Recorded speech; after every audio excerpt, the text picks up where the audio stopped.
It entered through a trusted software. The Sunburst attack changed how the world thinks about software supply chain risk, incident response, and cybersecurity leadership.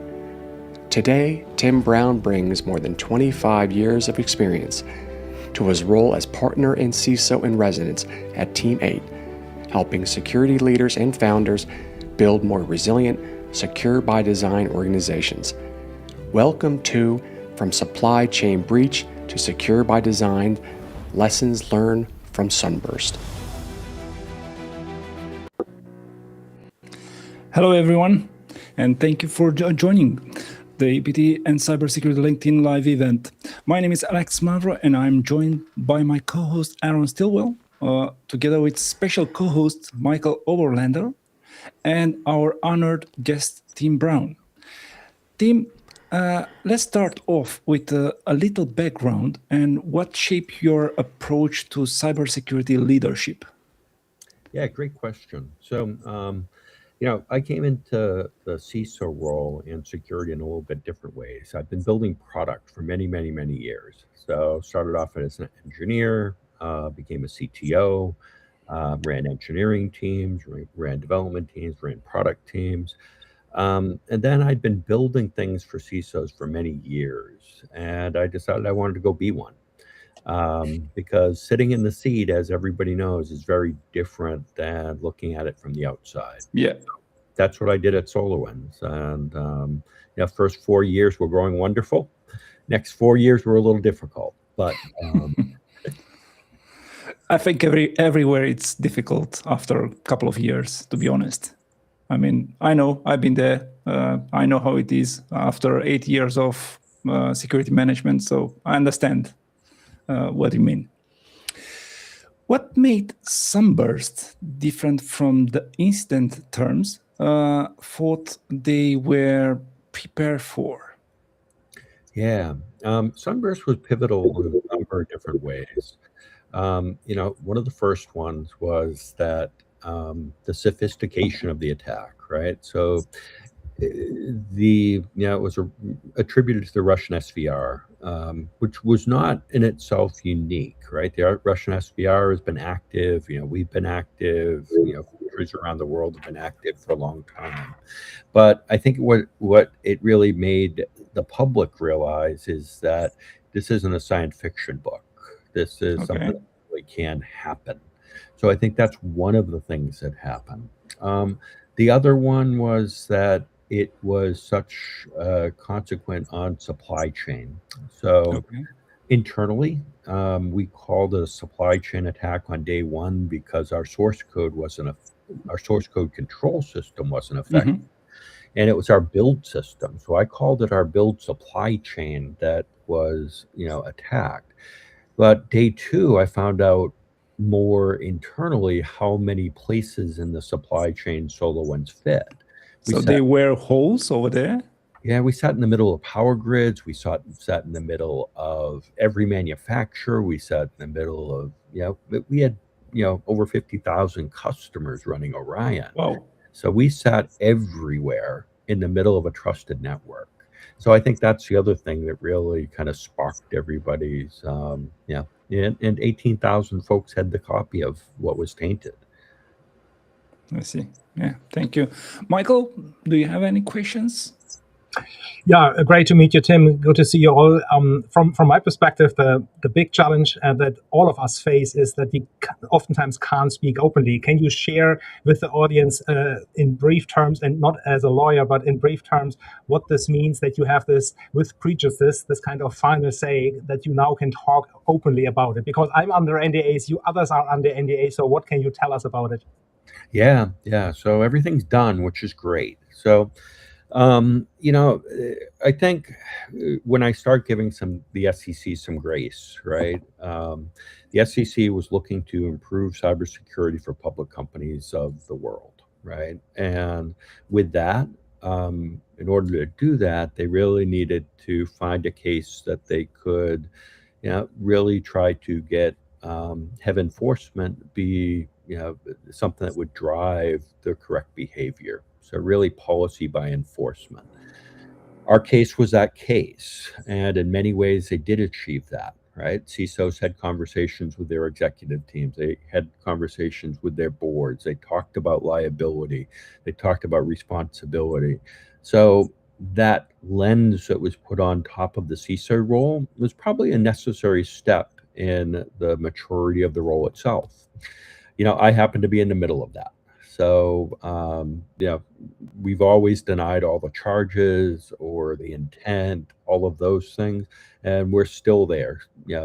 I really didn't do anything wrong. I had a reasonable program, not good enough for the Russian SVR, but it was a reasonable program, and could have gotten better, of course, right? But the legal aspects,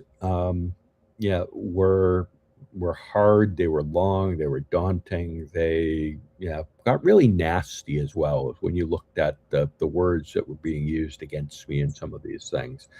But at the end, we kind of both won, right? The SEC did raise the bar for security. We've had better conversations around liability. So all of those things help us mature as a group and mature security for the world. So not all negative, all got better. In the end, we all win. So one thing that made me curious about, and I have concerns there, is like if you have regular conversations with your staff, with your teams, of course you need to be somewhat entertaintive and help them. But if you make or they make certain jokes and that gets put into the system, it sounds like other opposing lawyers use that against you. So in hindsight, what would you say? What would you do differently? How would you tell your team, like, this is what you can do and this is what you absolutely should not do? What is your lessons learned there? Yeah, absolutely. So for the CISO themselves and their people, I think job descriptions are extremely important.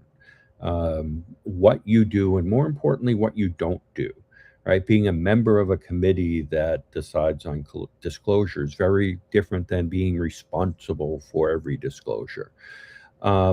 Making sure that you have appropriate language showing that you bring risks to the company, but you don't necessarily have the power to fix those risks. So having appropriate language in the system, then also making sure that people do take their language seriously, because every legal case always starts with discovery. And discovery means getting all of your emails, all your messages, all your teams, your Slacks, all of those in place. So it's very important that people realize that what is people going to think when they read this? And in my in some of the charges against me, there were jokes that were my team was telling that were there, and they weren't terrible. People have bad days, they tell jokes. So I don't want to stop people from working and living and doing those things, but just be careful and be conscious of kind of what you're saying from a business context. Awesome. Yeah, agreed. Alex, back to you. Thank you. Aaron, do you have any questions? Yeah, I mean, I guess we could kind of cover a little bit. I kind of wanted to kind of walk into just a little bit of change the segment into kind of like, I guess we could mention about responding without knowing the kind of full picture, right? And my question is around how do you lead when the scope is kind of still unknown? Yeah, great, good question. So, in many ways, our response was we got lucky in a lot of instances, and that's one of the things I'm trying to help people do is kind of remove the luck from the system, because initial investigation, we got enough information that the initial investigation to determine it was real didn't take that long. Yeah. Because FireEye came in with a full documented, here's what's going on, here's decompiled code, those types of things. The people that we brought in were, when your incident is really bad, you get the best people in the world to help you. So I know that's sort of counterintuitive, but the worse your incident is, the better your people are. So, for example, CrowdStrike, we got Adam, who runs the team, ran our incident. We got the best folks that run the DLA Piper's crisis management team, Ron from there. So we had the best help that was available. That can't always be the case. So how can you pre-plan? We got really lucky with CEOs and boards that understood and let us push forward in the right way and that listened for advice. So I think one of the things we see is that if we could have gone back, right, I would have done more tabletops with folks. I would have Yeah. done appropriate tabletops. I would have briefed the board on more often on kind of what something like this will look like. I think one of the big surprises that people should know is that it's not the CISO at the front of this table when it is a major incident. It's the CEO and the board, right? Yeah. This Yeah. is an extinction level event for the company. No matter what it was, this is an extinction level of event. So do you think they're gonna, have the security guy run an extinction level of event? No. They're gonna take input, right? And they're Yeah. gonna help and they're gonna listen. But the CEO is sitting at that front of the table. They need to be ready for that. So, Tim, what kind of questions matter most in the first few days when it happens? Yeah. So, is it real? Yeah. Quick one. Then, what's the scope? What's the scale? Um, what should your customers or what should somebody do? What action should be being taken during this? If it's internal, what actions do we need to take? Um, how do we put an appropriate action plan together that isn't limited to one person potentially? In our case, we had action plans running for 5 different streams. Yeah. So those are the types of things you have to get to very quickly. You look at the first 8K we published, we tried to answer those questions within, about 36 hours from when we found out. So that was those are the important things. Then you say, how am I going to recover? Right. And once you get through the first phase, it's really the next phase of what is it going to take for me to save this company? And for us, it was being exemplary. For us, Yeah. it was being able to provide enough information to our clients that people should still use us and use our products. The only way they could do that is to give them things that said, well, they're better than everybody else right now. So Yeah. why would I go switch them out? So those types of things are really important to be able to, think through and work through. I can I imagine, have, how do you balance the speed with incomplete information? It must be very difficult. I Yeah. want to So chime in there. I have a quick yeah, question for you, Oh, Tim. go ahead, Michael. I don't know about the particulars, of course, as you do. So, have you had to do some sort of forensic copies? Have you that kind of time frame where you just blank out and you can't do anything because you have to capture the information first to have it later for legal defense and all that?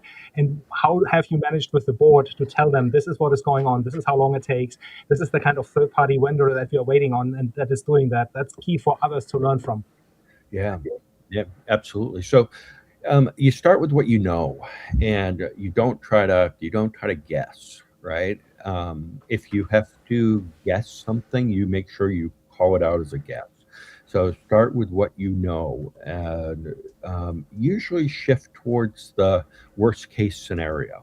Like for example, 18,000 customers we said downloaded a version which may be tainted. In the end, it was under 100 that went to a second stage and were potentially really done damage to.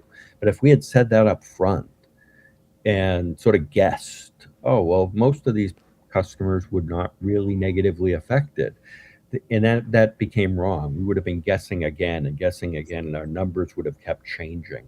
So, when you can do the facts and then say, well, we're still not sure, right? We still have an active investigation.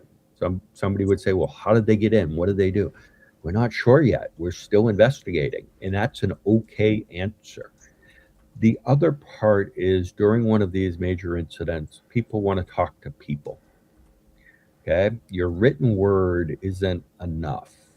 So you need to have people being prepared to stay within the boundaries of what was written down and published and not stray too far outside the boundaries, but be able to provide color because people want to ask questions. They want to talk to people. They want to understand more.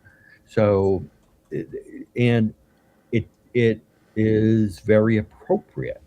Some people want to go technically deep and understand, okay, what did this code do? What had happened? How did it work? Others want to go from a business perspective. So you have to be able to answer those questions. They're not bad questions. They're not liable questions. So you have to be prepared with people that you know, can talk to, thousands of customers. So talking is, not overrated. It's something that is absolutely, absolutely necessary, and just the written word doesn't always work. And to go back to your first point at the beginning, like I think it's key that you do the kind of test runs and tabletops exercises, including the board, including the C-suite, and including the communications team, so that you can practice exactly what you just described. So speaking in public, being within the boundaries, but still adding color, being responsive and responsible without divulging stuff that you can't talk about yet because you don't have the facts yet. So I think that should be definitely part of any sort of incident response plan training and tabletop exercises, right? Absolutely, absolutely, completely agree. And it's different training, right? So I was lucky. Early days, I grew up at Symantec. Symantec had been was being run by all ex-IBM folks. So they had a really great executive leadership programs. So I got trained on crisis comms and media trained and all of those things for years. And I kept doing those types of things prior to my SolarWinds experience. So, talking in front of 10,000 people was not a big deal for me. And getting yelled at, right? How do you get yelled at and be able to take it? Remember, I ruined 18,000 companies' Christmases. They all had to investigate what went on and whether they were affected. So they have a right to be mad. And sometimes you have to let them yell at you and just accept the fact that, I did screw up people's Christmas. Right. It's very hard to do to have people yell at you. Yeah. It really is. Okay. It But is, but you know what? It does change you if you could actually relax and just listen to them and let them vent and understand. exactly. Yeah, Exactly. You have to, you let them listen and then you try to help them solve their problem. yeah, But it also had some health impact, right? So keep that in mind, right? Every CISO needs to be aware this can affect your health. This is serious. So yeah, Yeah. be ready from it from a mental perspective. Yeah. Yeah. So absolutely. So for me, I was not realizing how much stress I was under, and I didn't take it proactively as much as I should have. So the basically the week that I found out that I was the only one being charged by the SEC, I had a heart attack. All better now, but that's a real wake up call for folks, and it should be right. That if you're going through um, stressful times, no matter what they are having ill effects on your health.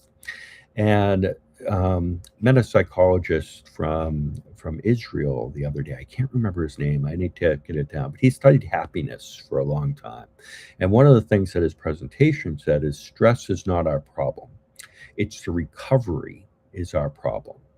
And that really resonated with me because I kind of enjoy stress, right? It gets me going, it keeps me going.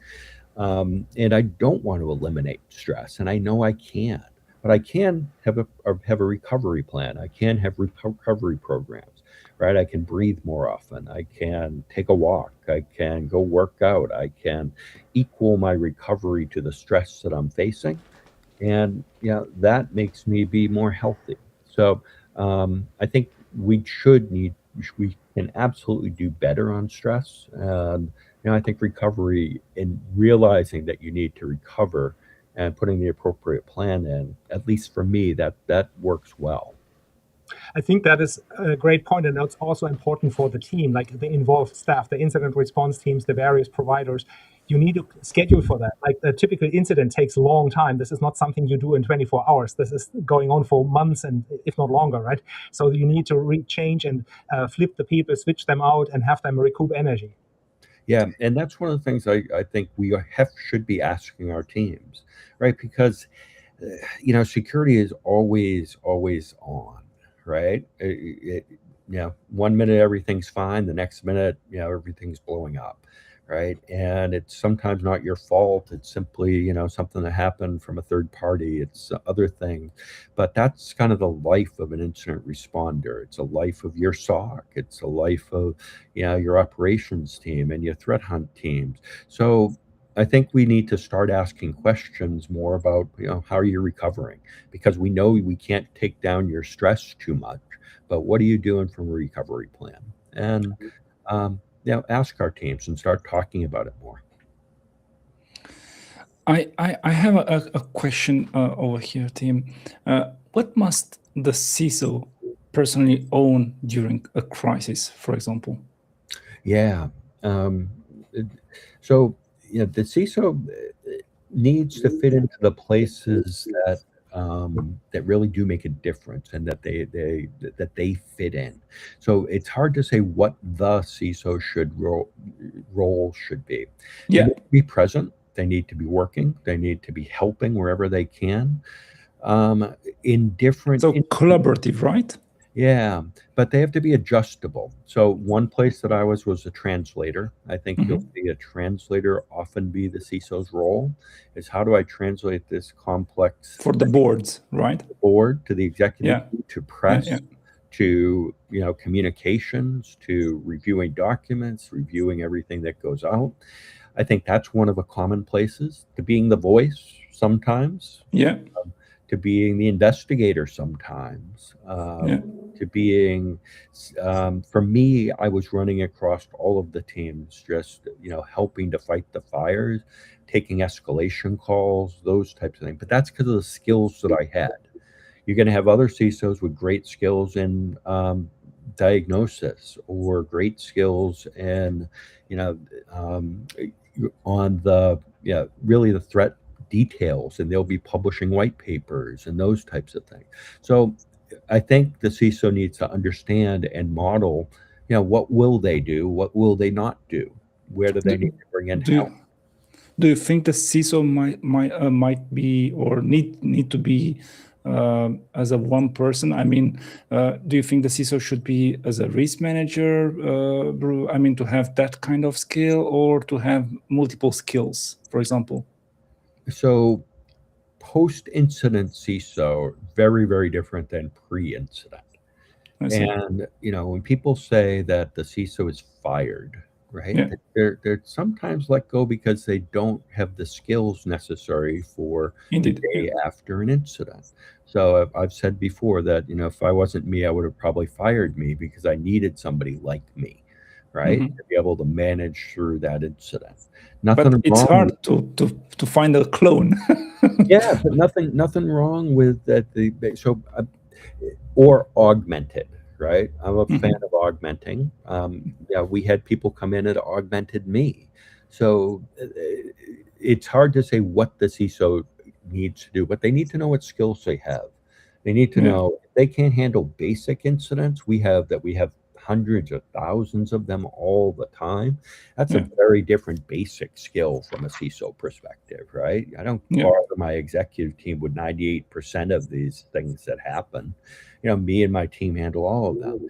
But those, when you hit to the 1%, like a sunburst thing, which is so different, Mhm. you need to build up the skills to be able to do that, right? You Yeah. need communication skills, you need other skills, you need to be able to, handle a lot different things. So, and some people can do that, some people can't. So I think, the one skill that I'd say that all CISOs should be establishing is really understanding that their job is to represent the cybersecurity risk to the business at any point in time.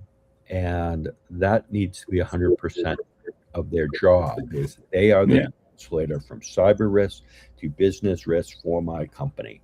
And they should take that very seriously to learn how to do that. They need to know what the business does. They need to know where the business impact is. They need to know how the external factors of cyber are relating to our business risk. And then they need to be able to, mitigate that risk and Yeah. help to mitigate that risk. So I think that's a common thread across CISOs, that we need to truly become a business partner for the company. I think you because captured it well, and please, if you compare please, that Michael, with, please. oh, I'm sorry. I No, no, just please, wanted to please. say, in summary, so I think you captured that well. And if you compare it to soccer, for example, it's like playing the libero, or if you do it for the US folks, it's like the quarterback, right? It's that kind of role, that kind of flexibility, that structuring it and applying and changing yourself to depending on the need that you have at hand, the situation that you have at hand, the people you deal with. Not every board is the same, not every CEO or whatever C-level executive is the same, and sometimes not even the media is the same. Depends what kind of folks and reporters you have to talk with. So that kind of adaptability is really core in Senna. So I think you captured that well. I just wanted to emphasize that for the audience. Thank you, Michael. Because we have spoken about CISO, how do you keep technical, legal, communication, and executive teams aligned? Yeah. So very, very important. And we've got some better technology to help kind of communicate than what I did 5-6 years ago, right? So 5 or 6 years ago, what we did was, DLA Piper came in and they acted really as our crisis manager in many ways. They were scheduling meetings. They're the ones that came up with the, hey, let's split our team up into 5 different groups and then bring everybody together to talk about where we were from a status perspective. At 9 o'clock at night, 10 o'clock at night, have a board meeting. So that we had a CTO running the engineering stream. How did they get in? What did they do? What did they do with the build system? CIO handling the IT stream. How did they get into our environment? What did they do? What else did they change? Me handling the security stream. All of those things, marketing handling marketing stream, but bringing them together to communicate verbally every night was the way that we managed it. Now we see better, incident response management systems that are coming up that help you have, one screen that everybody can look at to see where statuses are, help see where you're going forward. One of the kind of critical components to having something work well is trust between those leaders. Because if I was second guessing what the marketing team was doing or what the legal team was doing or what the engineering team was doing, I was just one showing up at this meeting and we were asking questions about where we were, but day to day, their responsibility was to instrument every machine in the company. IT guy was doing that. Everything was set. They're going to tell us if they have any problems, but we couldn't second guess each other. So we had to have trust within the leadership team to allow that to occur, because you're getting more done in 6 weeks, a month than what you've got done in a year, 2 years. You're pushing hard to get everything done, and you need to be as efficient as possible with all of this. And then you need to keep everybody on the same page so that we're not crossing boundaries. So very important to have a group of folks that you can trust, that you trust that they know what they're doing and they're doing the right things, and then a way to communicate them. And you're not thinking about cross-team communication, but in our case, DLA was. They were our crisis management team. So they helped us with that, helped us with scheduling. Because during one of these things, you're very interrupt driven. You're driven to be able to, you get a little bit of air and you fix somebody's problem, but then you're back on to calls with this one, calls with this one, calls with this one. Countries are calling you, largest companies in the world. But what if someone from your team, it's not trustable, let's say? I mean, you have a case, for example, where a colleague who might develop something, and then you see that info it's exposed to the internet, or his code it's somewhere on a platform because he was trying to put it on a GitHub without your authorization. What's going on? What will gonna happen with that? Because there is no trust. Yeah. So keep trust in your executive team, especially because they're going to be running things, and your next line down, right? You need to be able to have people that can take over for what you're doing. Yeah. And the other part is that, we had to, there was absolutely a potential for an insider component of this. Yeah. So we investigated, probably 30 people about what they were doing. We didn't find an insider component to it, but those are folks that you can't you can't always trust everybody. You have to see what's going on and then treat it as an investigation around the outside edges. Um, Plus, in many of these instances, again, we got lucky. You'll see that during one of these crises, people burn out. They just stop Yeah, responding. They just go I away. agree. Not because they're bad people, they just simply can't handle what's going on around the outside edges. Too much task and they become overwhelmed. Yeah. Yeah, so how do you manage in those situations? And some of the tabletops we've done since, we would say, okay, this person is not available. So guess what? Yeah. What are you Yeah. going to do? Well, here's what we have to do, right? So modeling some of those, and whether they're not available because they're physically, unreachable, or they're Yeah. not available because they've basically, stepped out because of the stress. It's very important to be able to model what goes on, and test for that and have a contingency plan. I think this is why sometimes we need to have that kind of crisis testing or simulation. Yeah, because it's interesting you mentioned the psychology point of view from it and how important it is from a manager to be able to understand the stress that's going underneath his employees. Yeah, and one of the things that I recommend now, which we didn't do at all, is to bring in people that are really fluid in crisis management, Yeah. psychologists, to be able to help. We didn't have any crisis people come in. We had nurses come in and test us for COVID, but we did not actively, have, a crisis. What do they call them? Crisis coordinator, crisis. Yeah, and Yeah. you're right, and it's the same. I mean, they bring him in with other things that are going on, but this is just the amount of stress on these people is sometimes no different. And sometimes you just need somebody to talk to, right? Yeah. And go through that. And I have a lot of respect for the skill set that those folks have, and it's ones that I don't possess, right? I don't pretend to possess those. And there's tools that they can use to help people get through things. So big fan of bringing that in as part of a program, and helping the people work through it and do it in a manageable way. And that's one of the things that I definitely wish we had done more of. Michael? Yeah, I just want to add, I think one piece that is important is also for the other groups in the company, the executives, to respect if the CISO is taking time off, like in vacation, to relax, and same for the security team. Don't call them just for any sort of problems that you face. There must be times where you can recoup energy and not constantly 24/7, 365. This is not real, but it's happening still. So we need to educate C-suite and board and others to respect the time, because you need to be ready for the true crisis, right? So then you can do that. I have, for example, fought for 24/7 for 2 or 3 years at a row, and I need to take a break. It's just necessary. Sometimes you have to take that break, and people need to respect that. I think that's key. Tim, I think you're smiling at that one. Oh yeah, completely agree. And the people, right? So often, and they're just trying to do their job, doing a great job, and they're like, oh, if I'm not here, then it's going to fall apart. Oh, if I'm not here, it's going to fall apart. And as leaders, what we need to do is recognize that and make sure that we put in, appropriate, people around them that says, no, it's not going to fall apart, or I'll take over your job for a week. It's okay, Yeah. right?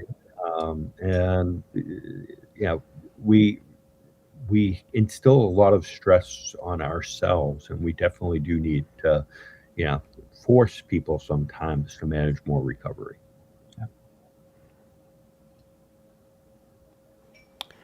So Alex, let's move a little bit to, if it's okay, Tim, we'll move to talk about building secure by design.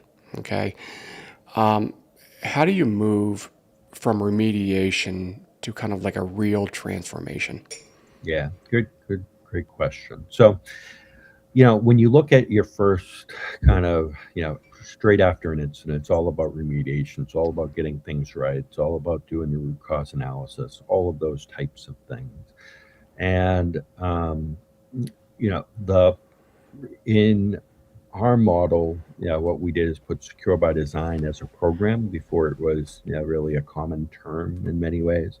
And that program started as soon as our new CEO started. So January 1st, right after the incident. Incident was December 12th.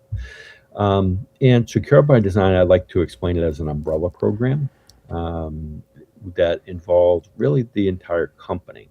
And it was, how do we be exemplary? Now, how do we be exemplary in each one of our systems? Then, from an engineering perspective, Secure by Design said, well, our build systems were compromised. It was a how come they weren't resilient to attack? How come they didn't assume breach across what was going on? How come they couldn't handle that type of insertion point? So we invented new build systems. So that was part of Secure by Design. A culture of security across the company was Secure by Design. So it was people as well.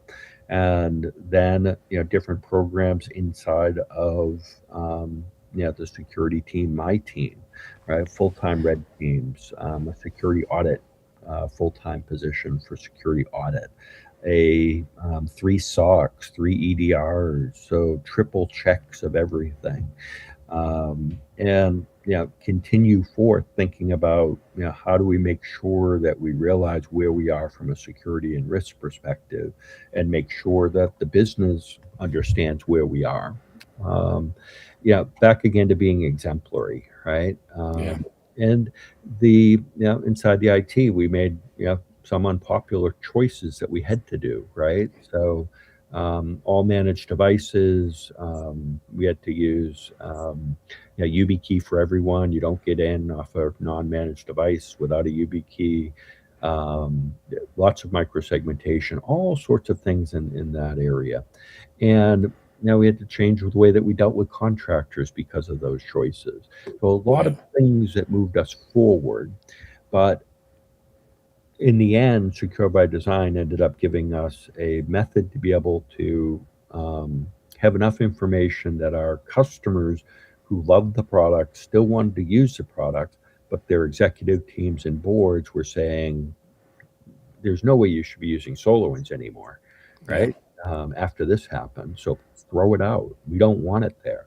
They were able to say, no, we want to use SolarWinds because they've done this, and they are the safest bet in town.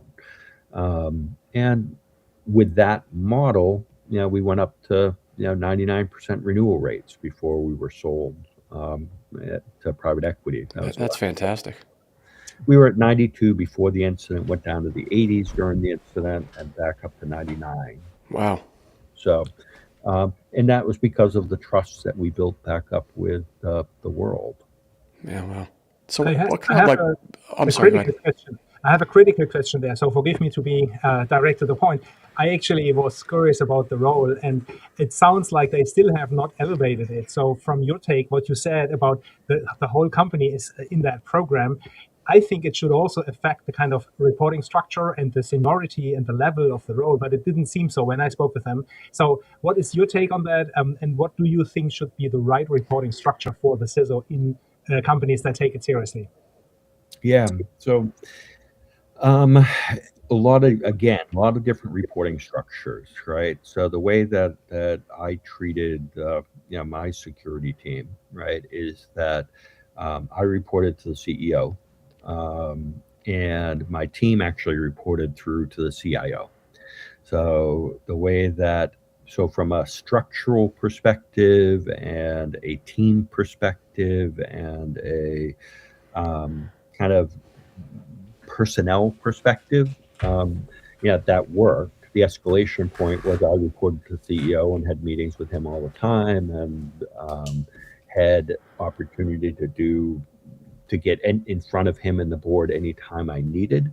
But the security team itself didn't need to have all of that all the time. So it made sense for them to kind of work with the IT and the engineering teams. And I also had an extended team that was part of engineering, extended team part of IT. So those reported dotted line to me. So definitely a matrixed org, and matrix works as long as you had appropriate backing and respect to get things done within the org that you needed to get done.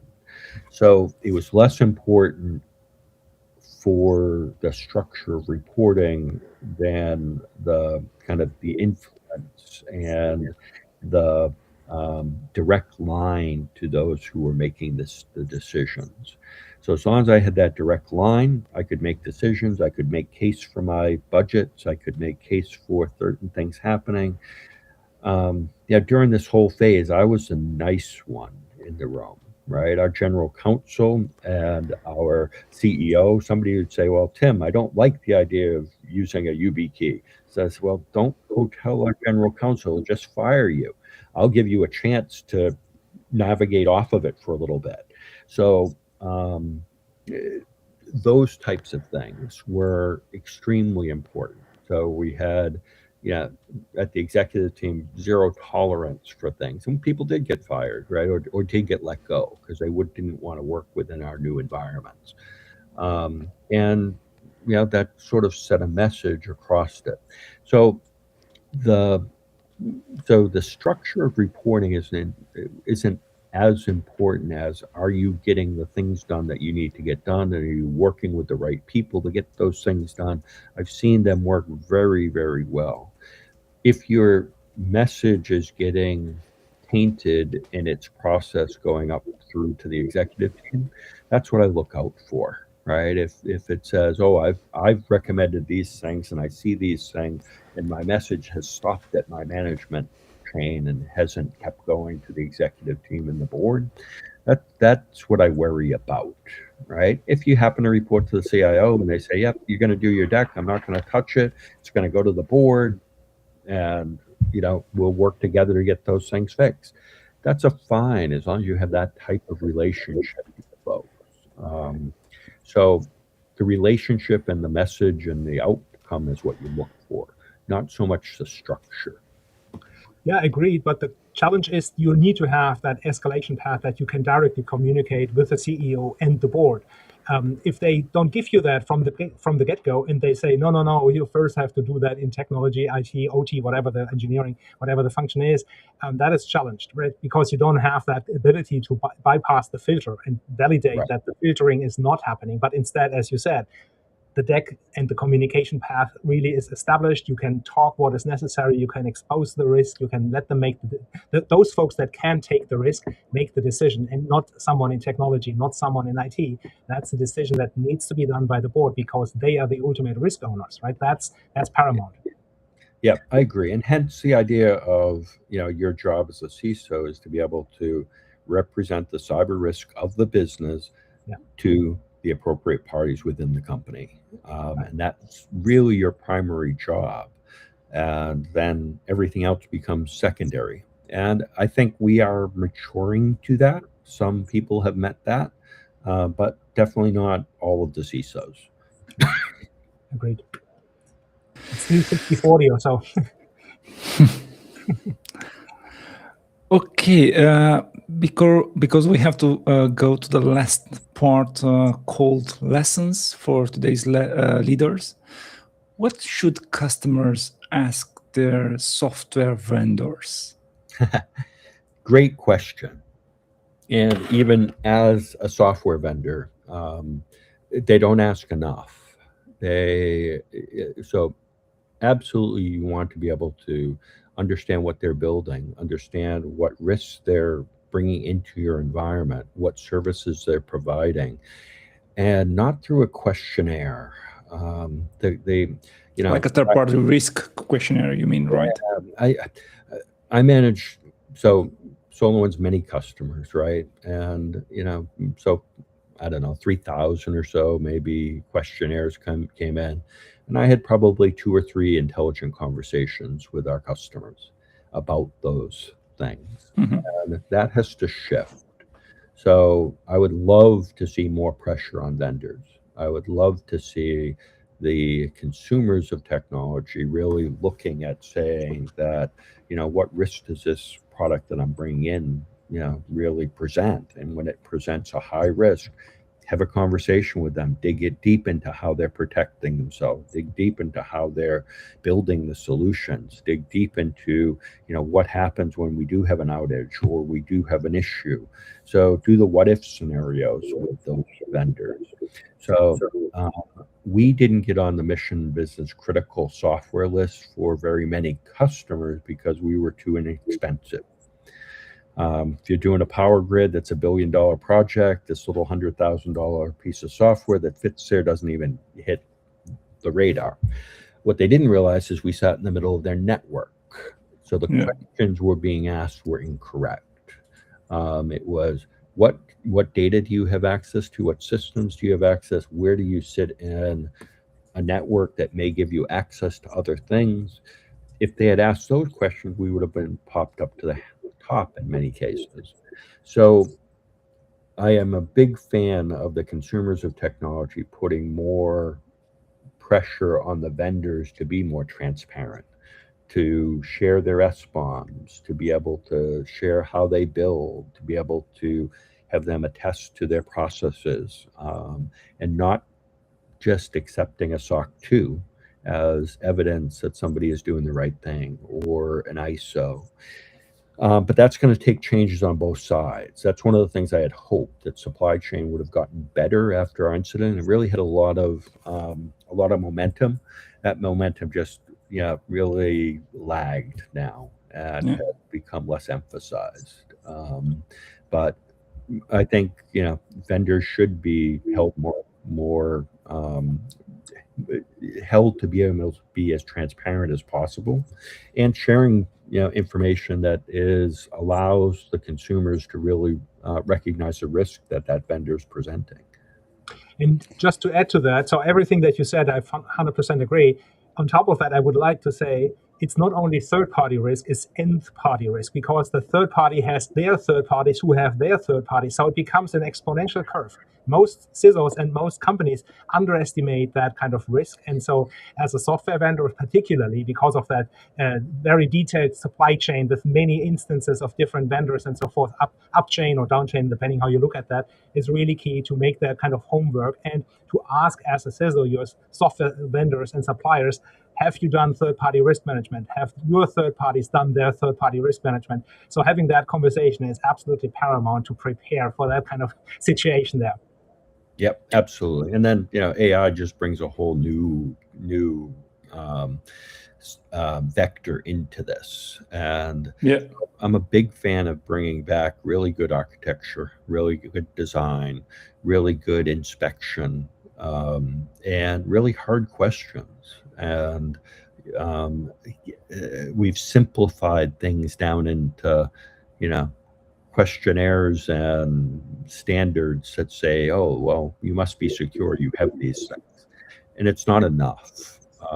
So I'd love to see more movement in those areas. And will be. I'm sure about that, because I have seen a lot of tools lately. I'm talking with different experts in the field about this, and already there are a couple of tools that they are helping you with this. But again, the issue is the hallucinations. Aaron knows what I'm saying. This is what we have seen very often into the ones that we are using. I mean, day to day, ChatGPT, Claude, everything. It's still a percentage there of hallucination. It's not providing you the. I mean, if you ask, if you put the same question, we'll provide a different answer. Yeah, and the variability, right? Is some hallucination is one, just variability in the answers. So how do you architect for variability, right? How do you double check? How do you put deterministic checks in along with your non-deterministic AI? So there's ways to be able to architect appropriately to be able to manage in these environments. But I think that's what we have to get back to, is more more thoughtful design, more thoughtful. That's one of the ways I explain the attack from Russia, right? Is it was very thoughtful. It Yeah. was a thoughtful attack, and they shipped to 18,000 customers, didn't get discovered, all of these things. So very thoughtful in their approach. We need to become more thoughtful in our approach to how we secure against things, and more thoughtful in the attack, thoughtful in how we design for resilience. And I think we can do that. I think we just have to, But I think in the last even though I think we have to put in place different frameworks, different standards, similar what in Europe it's happening. I don't know if in the US, for many of those, Michael knows what I'm saying, like DORA, for example, in the part of the Digital Operation Resilience Act, where we have a lot of things over there, like simulations, crisis management, like many things on our infrastructure point of view, where we have to put in place different tools in order to protect, to encrypt that data, the backup, because that's the most important part, and many others. I mean, even on the NIST side, you might see other things that it comes with something on the resilience part. I'm speaking. But let me chime in. So from my perspective, and I want to bridge the different viewpoints there. So I think it's not only about the frameworks. It's certainly not about the tooling. It's more what Tim said. We need to ask the critical questions. We need a skill set for CISOs. Number one is critical thinking. If you can't do critical thinking, you're not in the right job, right? So critical thinking is key. Then asking those critical questions to your vendors, to your customers, to your supply chain, and then also designing your security program with this critical thinking in mind. If you look what the Russians did in your case, SolarWinds, they placed themselves perfectly. It is just exactly how you should do it, right? And fly under the radar as long as you can, and then infiltrate the whole infrastructure from all the client systems, if possible. So we need to think that through and prepare for that, and basically overcome that. And it's not only plugging in the latest tools, it's not only listening to AI suggestions, or it's not only because the framework said so. No, we ourselves have thought about what would a smart attacker do with our stuff that we produce. How can we prevent that from becoming a major crisis for our customers? If you do that if you take that and improve your processes, your structure, your organization, then you're ready for that kind of thing happening. Or maybe you even can prevent it. Again, the decision should not be based on what says in the frameworks or standards.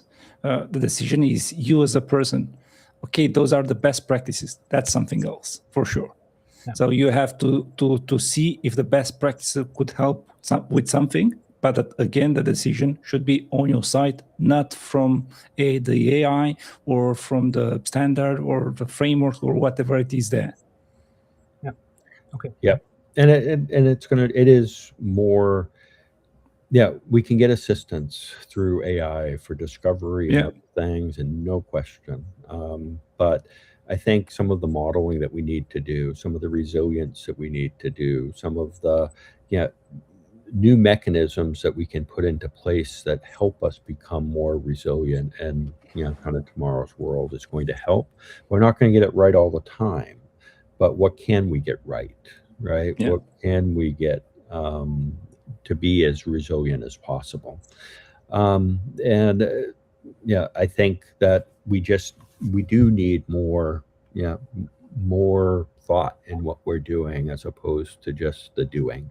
And in the last many years, right, one of the things that we've seen is we've gone to agile everything and quick and lots of do, and thinking has become less I guess acceptable.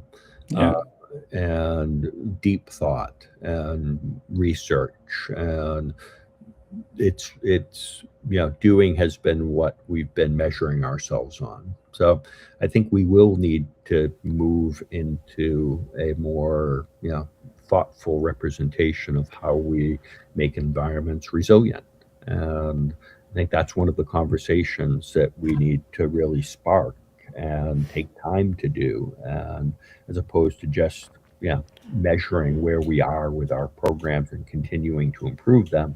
Let's really think out of the box and say, well, is there better ways to do this now? AI can enable a lot of different things and different ways of doing things than what we've done in the past. So, why do we have one identity provider? Why don't we have 100 and eliminate lateral movement? Why do we have a single network versus, a military grade network with different capabilities? So things that used to be hard and we said we can't afford to do, maybe we can start doing them, and designing more resilience into the systems. So, Tim, I'd love to see a book called Thoughtful Cybersecurity from you. That would be fantastic. I know we're coming up on time. It's already 12:57. Tim, can you provide me maybe just a little bit of background, kind of what you're doing right now? If you want to promote anything, we would love to hear about it. I know you're working with Teammate right now. I saw you guys just did a partnership, I guess, with Act Security that just came out. Just So if came you out want to talk about anything, that'd be great. So, Teammates, Teammate, I'd been part of the Teammate Village for about 5 years before I decided to join them. So the village is somewhere around 600 CISOs. The model is unique. So what we do is we look to our village to find, gaps that we have, places where we're not getting the solutions that we need, and then we'll start a company in that area. So we'll help incubate it.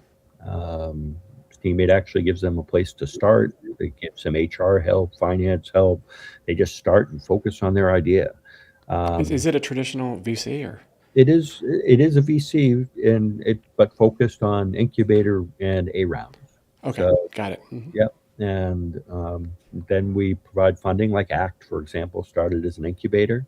They started up, came up with an idea. They tested it with our CISO village. They found villagers that really liked it. They dug deep into side of things, and then they basically created the company, and came to a funding round, and that funding round was shared with Teammate and others. Awesome. And then we keep going with that. And we try to make them as successful as possible. So a little bit different from other VCs in that we are hands-on at the beginning stages for them and really help get them moving. And then the village themselves will take things in as design partners and other things. So it's a great model, and it really has I guess about 30 companies have gone through that model over the years. Wow. And lots of very, very successful ones. So what's the website for if people want to see for more information? Teammate.vc. Okay. Awesome. I guess we are almost 1 minute left. Michael, would you like to say anything? I know, talk about what you're doing right now. Obviously, you have your book, and we'd love to hear about that too. Yeah, I have recently published a new book that is behind me. I've published some other books. I have my own newsletter that I do on a weekly basis. I'm currently exploring for my next big CISO opportunity. So for folks that know about something, let me know. And I'm looking forward for that engagement. I really enjoyed this discussion. So Tim, thank you, and Aaron and Alex as well. Thank you much. This was really a good deep dive, and I think good overview for the organization and for the folks following. Awesome. Tim, thank you so much for your time. It was a pleasure speaking with you. Thank you, folks. But if you could just stay on for 1 second while I stop this, because it's going to do a quick recording, and we should